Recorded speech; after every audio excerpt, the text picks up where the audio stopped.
disciplinary issues. You've handled a disciplinary issue in one way or another. So when you hear disciplinary management as a HR professional, what comes to your mind? I'm very eager to hear, to read your responses on the chats. If you feel like you want to talk, please raise up your hand and I'll unmute you and you can say a word or two.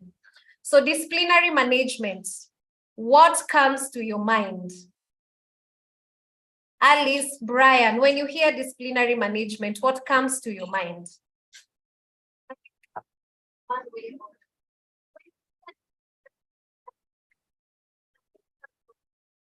Do we have anyone who wants to talk? So we have Sibale saying corrective measures. So when Sibale hears disciplinary management, corrective measures come to their mind. Any other person who'd like to share with us what comes to their mind when it comes to disciplinary management?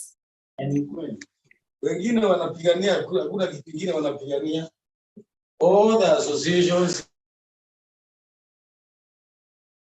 Teresa, you wanted to speak? Then we have Teresa saying, Teresa, I think I've seen, oh, we have Rose saying employee relations. Then we have Leila Paul saying wale wa kudil na mashida. So for those who don't understand Swahili, it means the people who you deal with and have problems. So we have Teresa saying misconduct comes to their mind. Then Alice says the most legal and humane way to management of disciplinary. Then we have a way of ensuring the company policies are adhered to. So a few weeks back, practically 3 weeks back, I did a survey on LinkedIn and on various WhatsApp groups for HR professionals. And in that short and simple survey, I wanted to find out what is that one HR function that as a HR professional, you least prefer actioning.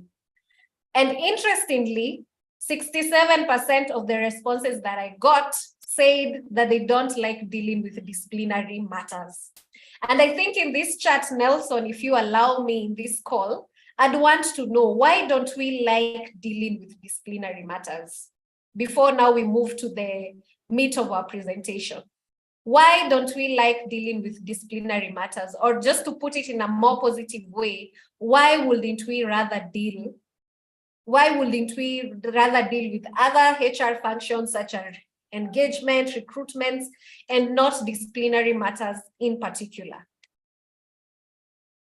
Any person who wants to say? Winnie says it's stressful, very, very stressful.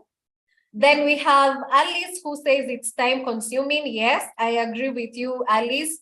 All the way from investigations to hearing and all that, it's very time consuming. And Caroline seems to agree with you. Then Esther says it's tedious and makes us rub shoulders with others. True, there's no disciplinary process that cannot make you not ruffle feathers the wrong way. Then we also have Peggy who says that these are sensitive issues that border between separation and depression. Yes, I agree with you, Peggy, because one of the consequences of the outcomes of disciplinary issues is actually termination, and it definitely affects people mentally, and it definitely costs someone a living. Then you have to make an unpopular decision. Precisely, Godfrey, you are right, because giving a warning is not such an easy thing. Terminating is not such an easy thing. Even just at the end of the day, even just standing by the employee and even absolving them, it's not an easy thing. So yes, I agree with you. And that's the reason why we saw it fit to bring you such a session. Yes, Priscilla, people take it personal. They choose not to look at the mistake that they have done or the policies that they have violated, but they take it personally. They feel that you have something against them. Then we have Christine, who usually feels guilty. And when you're not able to forgive, which is okay. And then Salome says it's a tug of war full of negative energy.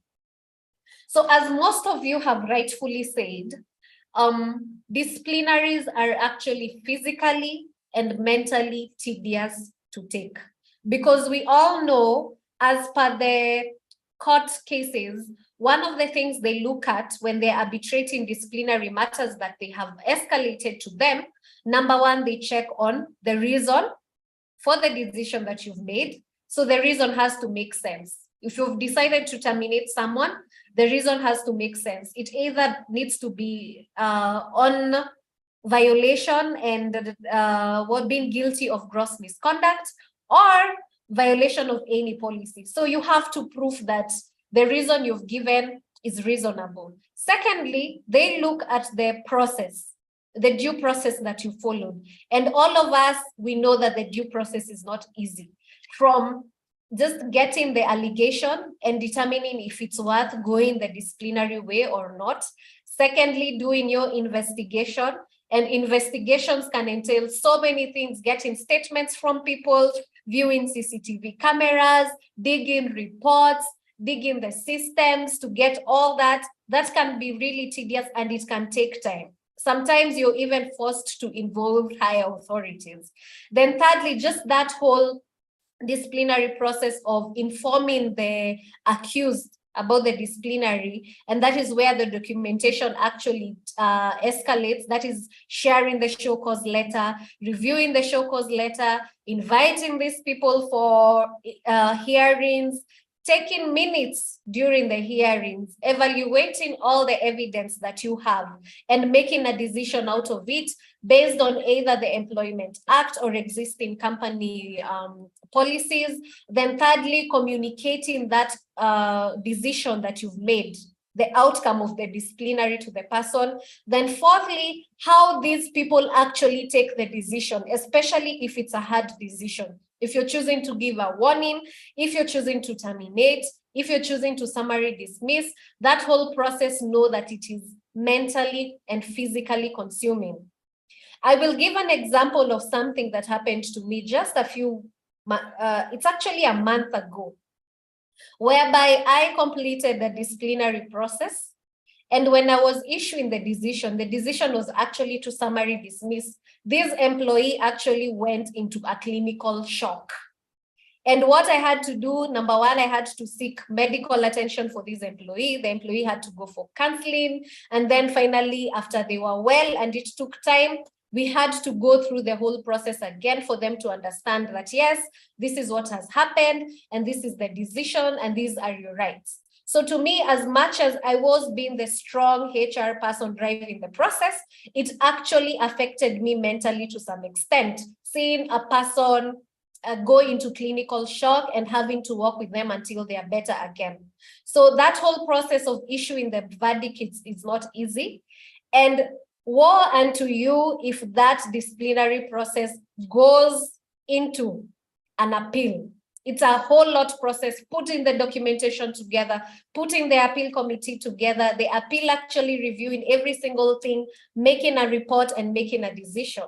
So another escalation that can come out of disciplinary process is actually if the employee seeks legal redress after the completion of the internal process.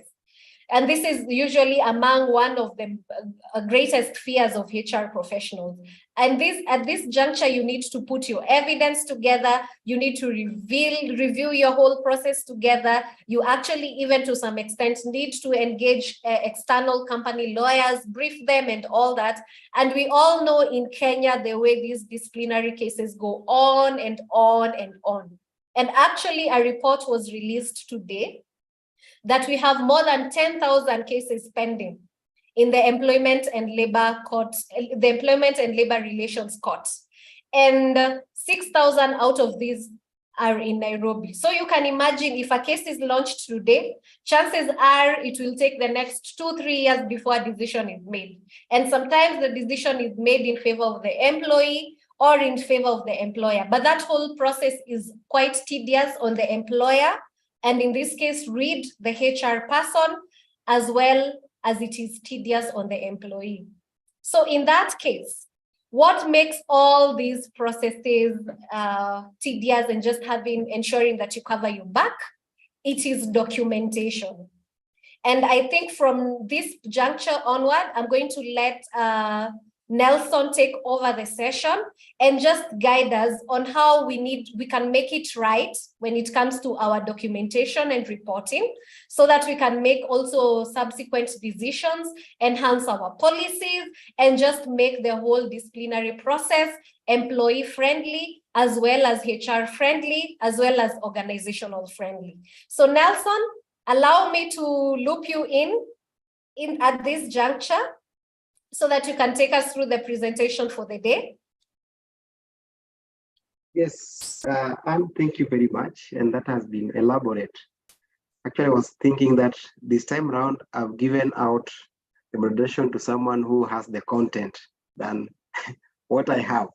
So, which is a good one. And I want to first appreciate all of our members who so that they learn with us today. And I'm grateful that we are always here to keep on learning, and then we keep on building each other. So what has come out in the chat section, I'll be reading on it.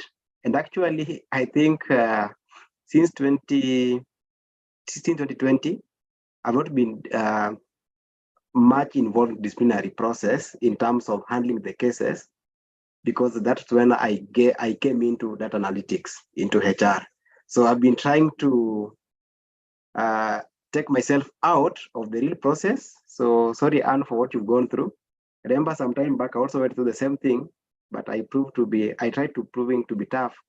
But then I learned as a new part of the career is that you can never be tough for all these issues that comes up. Yeah, because we are all human beings, and that part of us that will always tell us that this is actually emotional.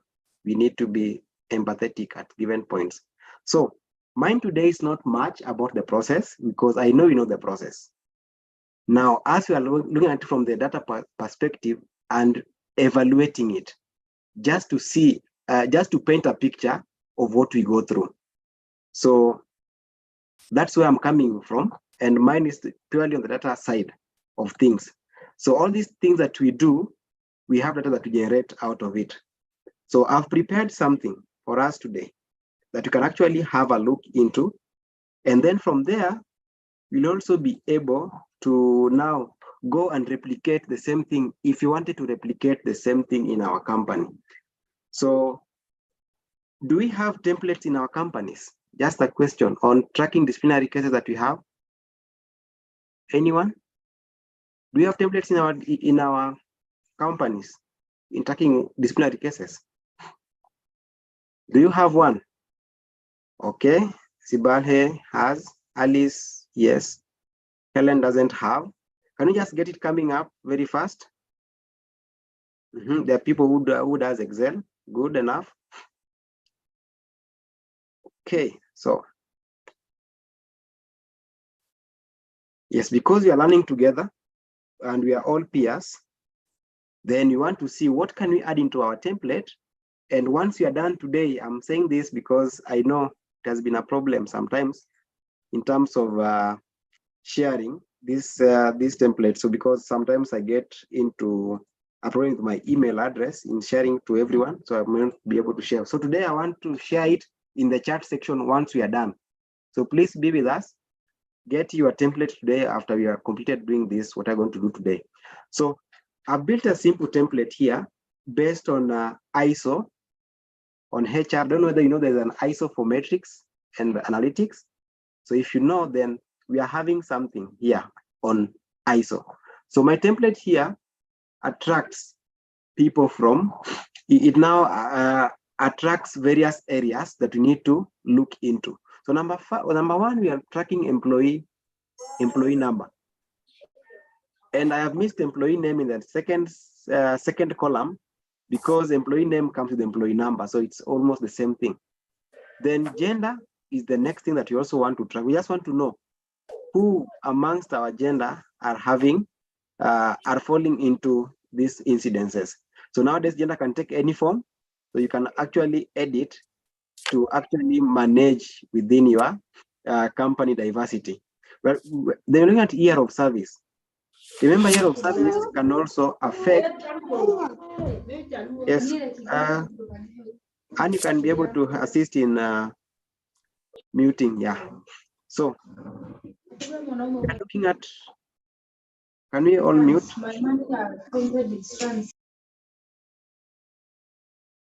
Okay, thank you.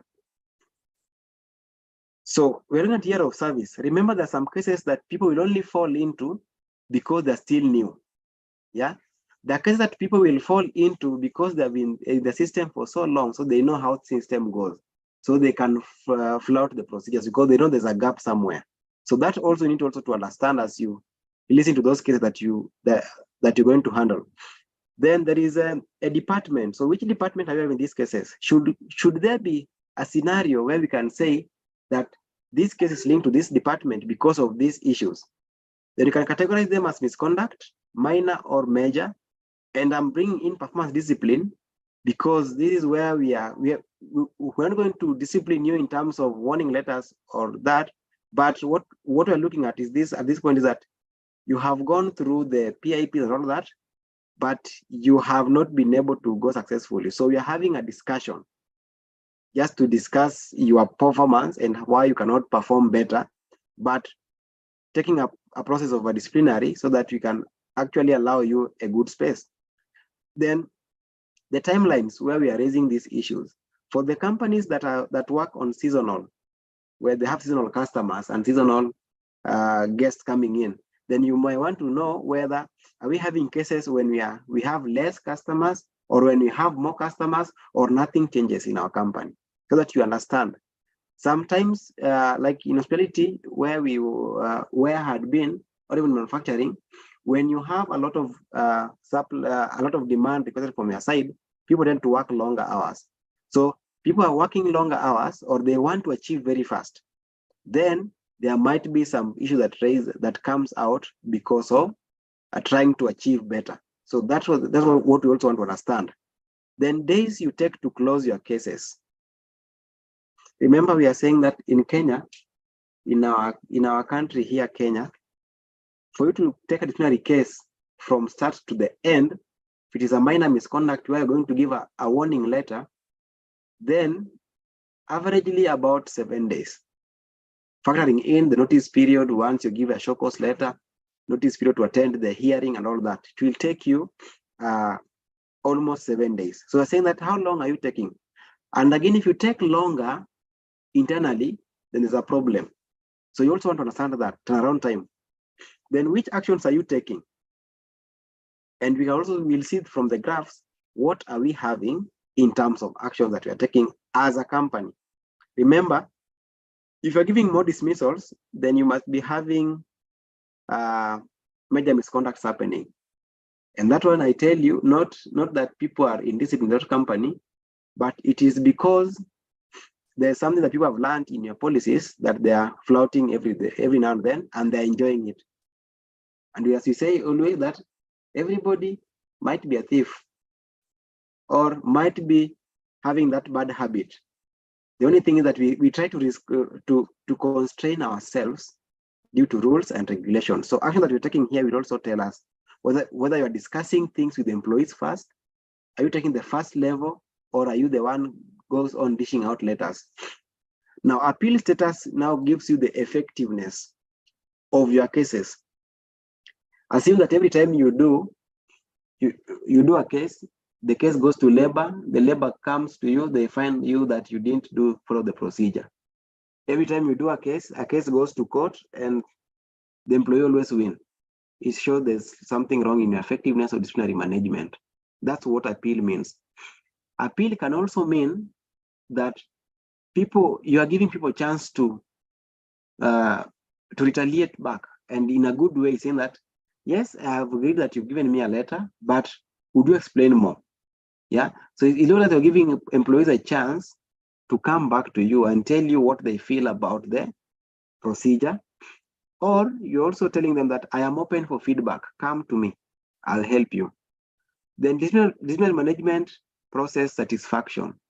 So this is where you issue a survey to just understand, yes, I've gone through the disciplinary process. Then how satisfied am I with that process? Has it been good or has it been bad? So these are points where you also just want to learn yourselves and your committee members. Are you doing the right thing or just there? And disciplinary process doesn't start from the disciplinary point where the case has been raised, but it starts from even training people about disciplinary, availing policies to employees, having the discussions with the employees earlier, creating awareness. So the solution will not come because you gave them 30 days to respond to a show cause letter.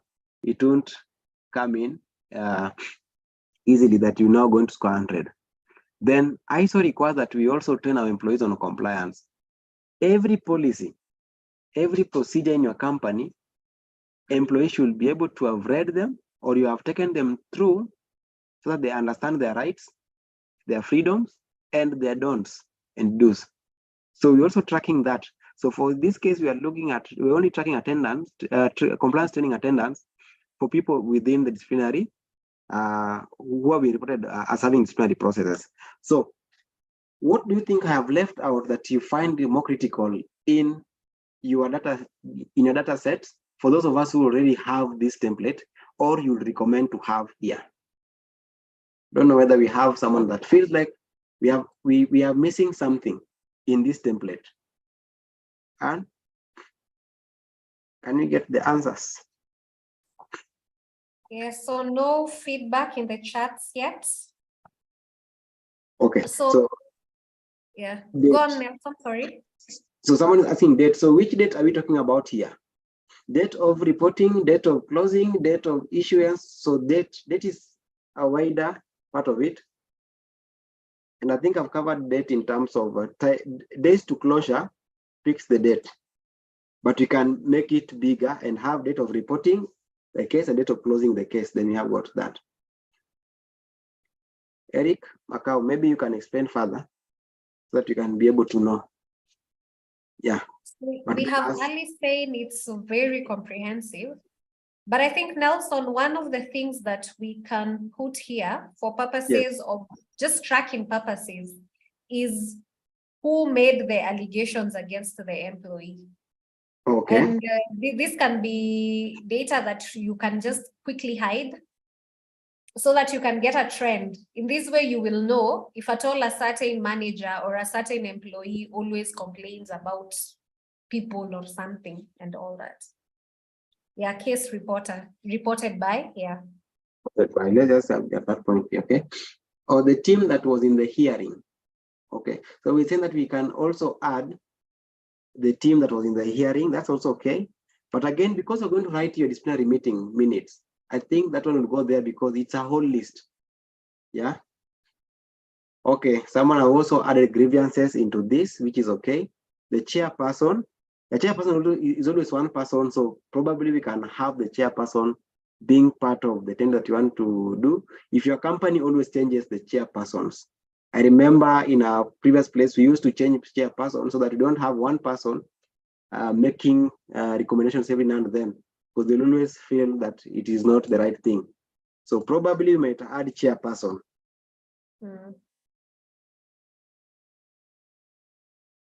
Not actually alternate. Yes, yeah, that's okay. So understood. Yeah. So I want to add them at the other end of my table. And also, Nelson, maybe tied to that, the HR steward. Supposedly, it's a HR team that has a few members, and it's not only one person that does the disciplinary issues. You can write details of the HR person handling the case. Yes, this one is true. We work in a place where we had got almost 20 HRs. So you want to know who handled this case. True. Yeah.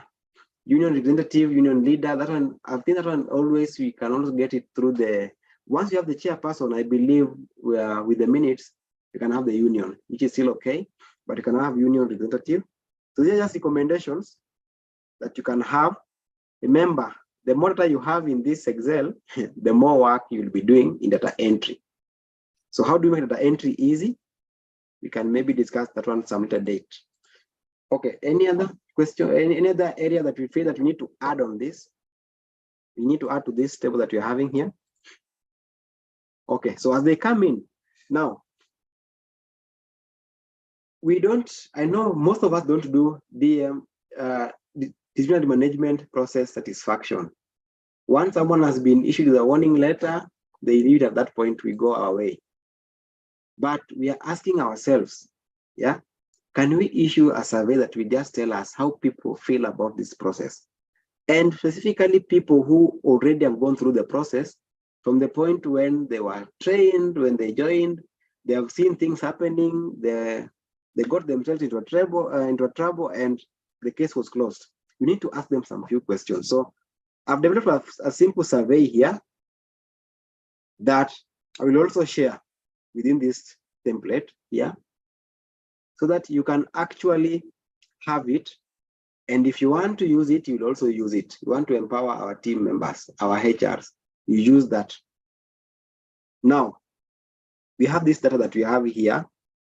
And now we have come in and did a very short dashboard for our cases. And this is how we have to look at it and how to explain, because a report can be in any format. So I chose to have a report in my Excel here that we can all see and take note of. Yeah. So the dashboard here is very small. So we have the first KPI that we're having. So we are showing first metric here, the effectiveness rate of disciplinary management. The score is 90%. So what does this metric show? So it shows that for cases that were handled in this company from January to June, yeah, 90% of them were effective, meaning any other person who was given the case to handle, then they would come back with the same feedback. So if I gave Agnes Kemboi a case that I handled and I issued a warning letter, she would also say it's a warning letter. I agree with you. If I give it to Alice, Alice will also say, Alice Mutiso will also say that it is actually a warning letter. So that's what this metric says, is 90%, meaning should it go to cases that we handle, should someone take even one, take it to the court, there are 90% chance that we will win the case because we have not had appeals, or the appeals that have been raised they have been rejected, meaning that we were correct in our first decision on handling the disciplinary case.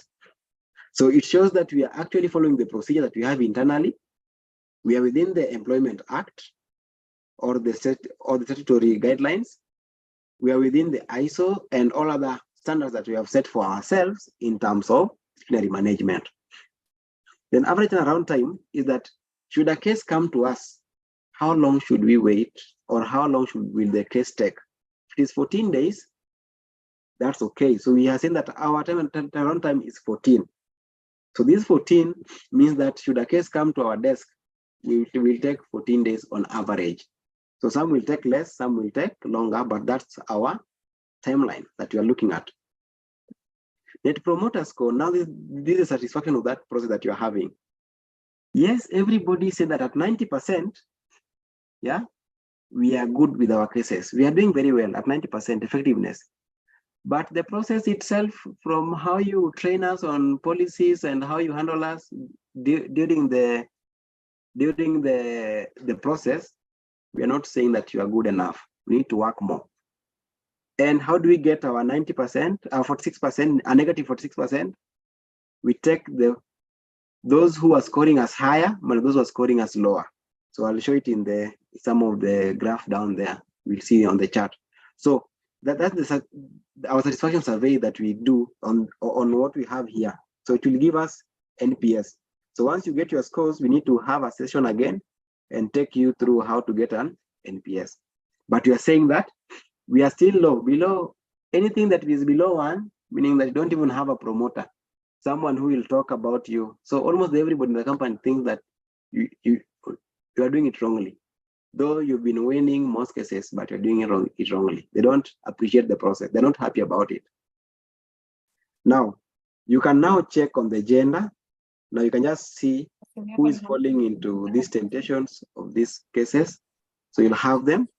Then you got the year of service. Just want to know who are them that are more into these cases.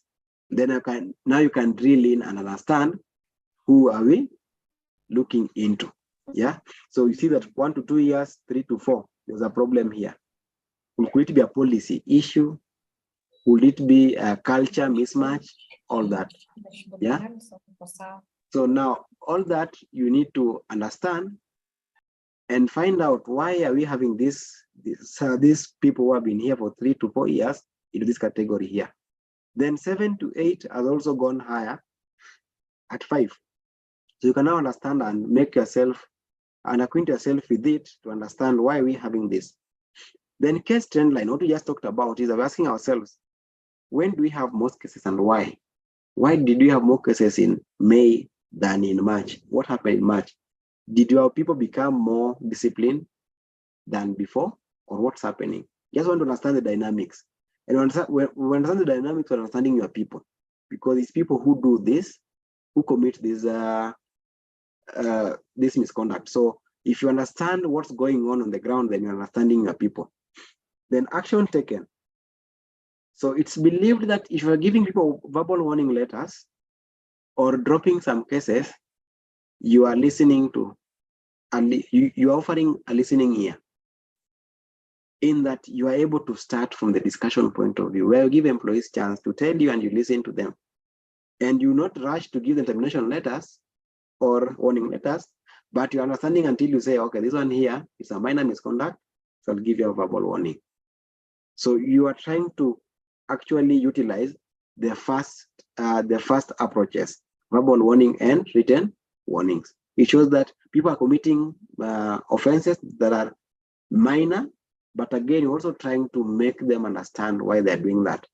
Then terminations and dismissals shows now actually up to what level are we having the gross misconducts. Then compliance tree, just want to know, people are falling into these mistakes or into these categories of disciplinaries. Why are they falling this in this? Is it because of training? So you want to understand, someone who was trained still committing the same is also on the wrong. Someone who was not trained on the wrong. So what should we do? Yeah. But again, you can see that those who have not been trained, maybe if we look for data in over a very long period, it might change to be having yes to be less than no. But again, training does not mean that the misconduct will stop immediately. It might go until there's some behavior change. So NPS here, this is what we meant by NPS. So 17% of those who are taken through the process are happy about the process. They actually feel that they were handled properly. Then 13% of the people feel that there is a problem. And at the same time, they feel that there is something good in it. So they are passive, they're in between. We call them passive. The first one, we call them promoters, the ones in green, they're promoters. The other ones, we call them passive because they're just in between there. They don't know. So if people say that it's good, they fall with the good ones. If people say that it's bad, they go with the bad ones. So then the detractors are here, the red ones, people who don't believe in whatever you're doing as a proper process. So you need to convince people that actually what we are doing is better. So how do we make this 63 come to the promoters so that at any given point, they now believe in whatever you are doing. And when this is done properly, you might even reduce the number of appeals because now they understand the process itself and they're certified about it. So this is now what you're looking at.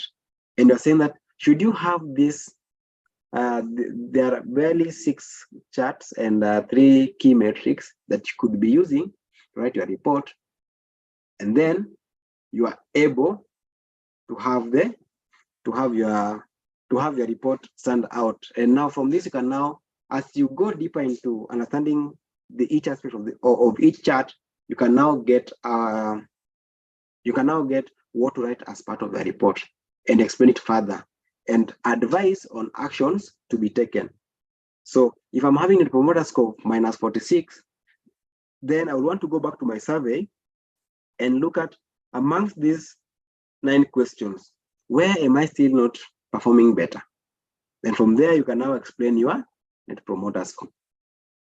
If our target was to close our cases within 10 days and I'm doing 14, I want to come back and check which cases am I closing past 10 days? And why are they taking that long? And who is in charge of these cases? Yeah, the HR steward. So that's how we come back and now we start analyzing, because once you have the numbers, you can now see the picture on that. So just to answer Nancy, I've seen her chat. People that we are doing the satisfaction score on are people who have gone through the process of disciplinary.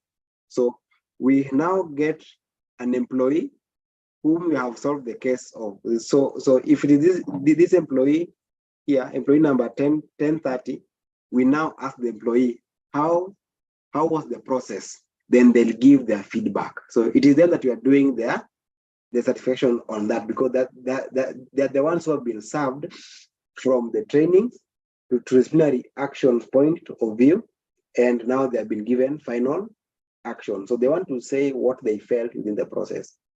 Yes. So, and that's what we are having and saying that now, when you have this, it's very short but impactful kind of a dashboard that shows a picture of what you have been doing over a period of time. And then now, if you tie it now with your metrics and your KPIs, you are good to go.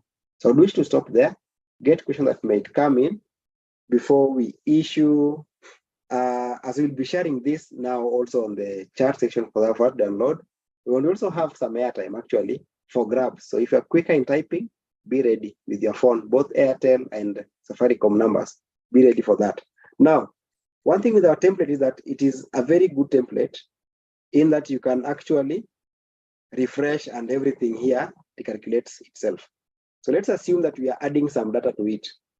So we can pick these numbers here and paste them here. So we assume that now we just added something new on the same. So, okay, it did not work out for me. Yeah. Okay, so now we are having 37 cases. Nice. We remove these ones. So initially we had 19 cases. If you go back here, there's 12 plus, actually there are 23, 12 plus 11 cases, if you look at it. Yeah. So if you were to refresh now our dashboard, how will it change? So what I do is that I click on any of these graphs because they might be linked, any of these graphs, and I come to our pivot chart and refresh here. So things have changed.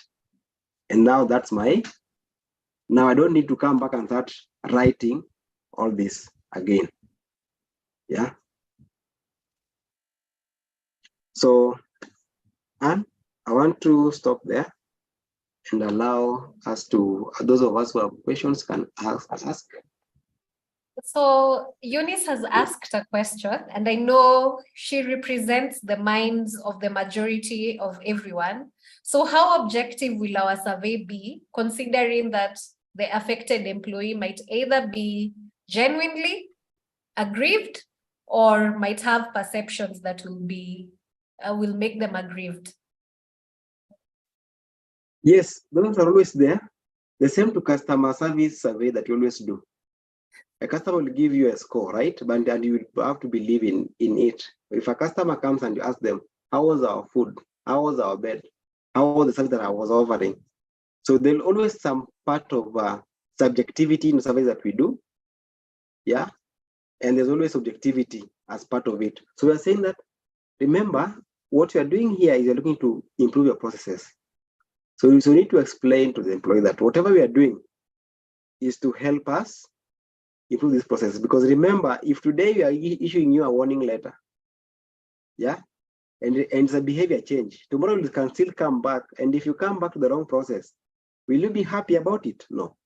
So if they give a genuine feedback, then you can improve that next time when they know that when they come in, they'll have a fair hearing. So we're just asking the employees to give us what do they think about our process and how can we make it better. Yeah. And sometimes if you don't feel like giving a survey, some people use their appeals, so that if you do more appeals, it will be like we're not satisfied about the process, but doesn't show the same, because appeal can be that I just want to be stubborn sometimes, or appeal can be that I know I should not be going home. So either way, the best way to get now the promoters could just understand how good you are. Remember that you're also a human being. You might be at some point you might have had a change in voice that a change in your tone of voice that employee did not take well. So if you don't ask for their feedback, then how will you improve your process? So we're just asking ourselves that the survey we are giving out will help us improve our process, and the employees, we are hoping. Remember that you must always sometimes have hopes as you do your data collection that you'll get the correct information. By one, you need to empower your data collection team. You empower your subject samples that you are going to use. So it means that you have to explain to them why are we doing this satisfaction survey. Yeah, so you have to empower them, empower your team, and then within the midst of your surveys, yeah, there is always a way that you can work out and understand whether this person was genuine or not. There's some questions that are always audit questions within the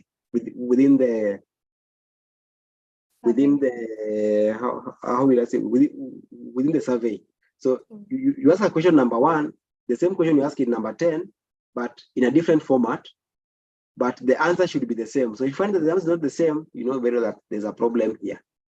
So always make sure that you also have a good research paper done if it's a survey done for you to get objective answers. Yes. Okay, so we equally have another interesting question, and I know equally communicating about what is going through most of the minds here. So what if all your cases end up in termination or summary dismissal and no appeal? So how can we do the survey? Now, so survey here, you can decide to take the survey to the clearance as part of the clearance. And survey, you can take it as part of the clearance part of the employee. You tell them to fill you the form, just to understand how it has gone. Because they will no appeal internally, but they can appeal externally. So either way, you issue them out with the appeal forms during the clearance, or you can make your professional assumptions that because there's no appeal for the last, like in our Employment Act, we say that cases should be reported within 3 months, right, of wrongful dismissal, right? It should be 3 months. I want to presume so, or 3 years. I'm missing that. So should you dismiss someone today and they take more than that period? You want to believe that everything was okay and they even understood what happened and they were happy with your